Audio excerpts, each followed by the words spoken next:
Hey guys, welcome to, or back to, my New World Gathering series. Today we're going to be going over harvesting. I'd like to insert a quick reminder here, just that this isn't meant to be an all-encompassing guide. It's mainly for newer or returning players, just to get a good idea of where and what to farm, and try to go at it from an area that's both easily accessible, like close to spirit shrines, and gives good enough of a yield that it's worth your time. To start off, let's go over all the different tiers. So right off the bat, we're going to be focusing on hemp, or regular fibers. We won't really be going into farm plants, magical creatures, or magical plants, because those are kind of their own separate topic. But at level 0, we can do hemp. Level 100, Silkweed. 150, Wirefiber. And 205, Spinfiber. And to start off, we're here in Windsward. The nice part about this place is you can go all the way over, up past the fort, and even into Everfall, or just to the west into Monarch's Bluffs. This area is really easily accessible from either starting location, either in Windsward or in Monarch's Bluffs. You can generally get here at about level 15, and it's really nice just because you can look all across the horizon and see all the different fiber nodes. And even if you're competing with 2 or 3 other people, they respawn fast enough to where, even with competition, you're really not going to run out of nodes. You just might have to run a little bit further. And this is used by brand new players all the way up to max level players, just for really easy access. The next area for fiber that we're going to move into is up here in northern Restless Shore and southern Morningdale. This area has some pros and cons over Windsward, in that on the pro side, there's a lot less competition up here because you're not competing with all the brand new players that may or may not be on your server. But the con side being, sometimes you'll have corruption breaches or corrupted portals that spawn right in the middle of some of the farming areas, and it can disrupt a little bit of the spawning of the nodes. But generally speaking, there's a lot more plentiful ability to farm up here. And as our last spot for fiber, we're up here in northern Brimstone. This is more for your level 60 plus players.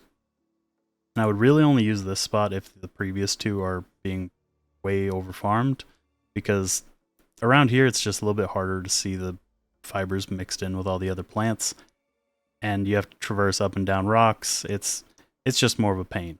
But generally no one else is ever up here, so you'll pretty much have the spot to yourself. Moving into Silkweed at harvesting level 100, we're going to start off over here in eastern Brightwood.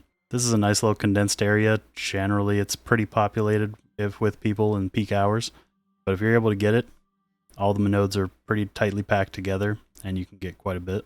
And just to jump down to the next region over, we have southern Weaver's Fen. Down here there's a nice little line of silk fibers all across the southern border. Generally speaking, no one comes here anymore, or at least not too much, because they moved the spirit shrine away from this area. And so it's a little bit out of the way, but still a great farm. Moving on, we have Deep Cut, right in the middle of the Great Cleave. This is a nice area pretty much because it's just a straight shot of silk fiber. You just run straight up north on one side, loop around, and then down the other. It's not the best area by any means, but it generally gets left alone because most people don't notice the silk with the snow. So you can get a cheeky little bit of silk fiber here. And lastly, for silk fiber, we're back over here in Morningdale. This will probably be the place that you want to go the most, pretty much just because it's right next to all the fibers that we talked about earlier. So you can kill 2 birds with 1 stone, gather your silk and your fiber at the same time, and it really just speeds up the amount of farming that you can get done. At level 150, we can start farming Wirefiber. We're going to come back here to Brightwood, down by the fort. This is a nice a little bit separated, yet still good Wirefiber farm. Generally, they're always up. No one's going to jump between all of these, so you can just jump right off the spirit shrine and gather them all up. Next up, we're going to start off down here in Reekwater.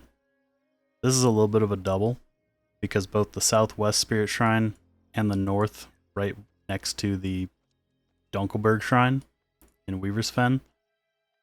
You can pretty much go within about 100 meters of each of those shrines and get a decent number of Wirefiber. And I'm mainly including this because of how easily accessed they are from a quick teleport. Last step for the red weeds, we have Northern Eden Grove. Now this is probably the most densely packed cluster of Wirefiber anywhere in the map, but generally speaking, it's always farmed by at least 1 or 2 people, even overnight on the hours that I play. So I generally avoid it, but if you're able to get it to yourself, you can rake in thousands of Wirefiber. Finally, at level 205, we can start farming Spinfiber. First place we're going to look at is dead in the middle of Restless Shore. You can just jump right off the Shrine of Sisyphus, run down onto the beach, and all through here, there is a good number of nodes. Note that some of these can be covered up by corrupted portals, but at least for a pretty steady source, you can't really go wrong here. And to finish up, just like in the logging guide, we're back here at the Sky Song Temple. Nicely enough, this side is a little bit safer than the other one, but there's a decent amount of Spinfiber here to get you started.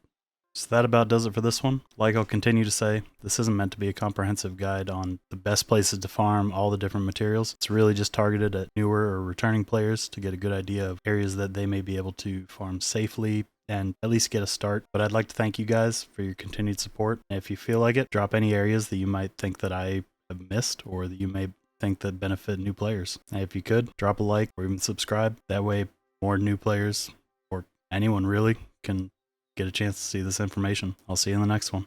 So as a little bonus for those of you that stuck around till the end with me, I wanted to share with you my favorite fiber spawn. It's right down here in Cutlass Keys at Cutthroat Hill, right across from the Puma spawn, or the Puma daily quest, I should say. And the key thing about these is that they're all double spawns. So if you just clear this tiny little area, you usually net about 1,000 fibers. And so if it respawns in about 10 minutes, you can go up north and get the Silkweed, Wirefiber, and Spinfiber. Or you can go to the west and just grab a little bit more fiber out of the clearing, and then just come back here and farm it on repeat. And works out pretty well.